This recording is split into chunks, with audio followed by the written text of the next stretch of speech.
ஷாலினி. நான் வந்து இங்கே தான் பள்ளிக்கரணையில் எனக்கு வீடு.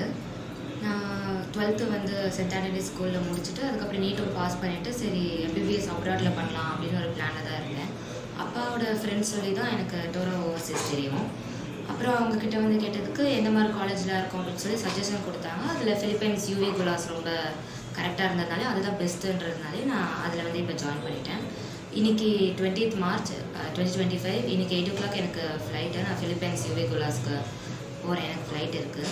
நாங்கள் ஃபஸ்ட்டு டோராவுக்கு வந்திருந்தப்போ எம்பிபிஎஸ் படிச்சிருவோமா கிடச்சிருமா காலேஜ் அப்படி தான் இருந்துச்சு. பட் இப்போ வந்து எல்லாமே கிடச்சதுக்கப்புறம் ஓகே ட்ரீமே கிடச்சிருச்சு அப்படின்ற மாதிரி ஹாப்பியாக இருக்குது.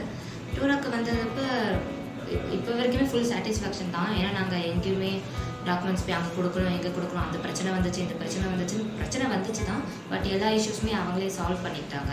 நாங்கள் வெறும் டாக்குமெண்ட்ஸ் அதெல்லாம் தான் கொடுத்தோம். அவங்களே அதை அப்ளை பண்ணுறது விசா ப்ராசஸ் எல்லா ப்ராசஸுமே அவங்களே பண்ணிட்டாங்க. நாங்கள் ரொம்ப ஈஸியாக எல்லாமே முடிஞ்சிட்ட மாதிரி இருக்குது. நாங்கள் வீட்லேயே இருந்ததுனால நாங்கள் எங்கேயும் போய் அலைஞ்சு தெரிஞ்சு அதை வாங்கணும் இதை வாங்கணும் அப்படிலாம் இல்லை. இஷ்யூஸே வந்தாலும் அவங்களே சால்வ் பண்ணிக்கிட்டோம். யார் எதுக்கிட்டே சொல்லிடுவாங்க இந்த மாதிரி இஷ்யூஸ் வந்துருக்கு அப்படின்னு. இப்போ வரைக்குமே ரொம்ப சாட்டிஸ்ஃபேக்ஷனாக தான் இருக்குது டோரா ஓவர்சீஸில் வந்து அப்ளை பண்ணுது.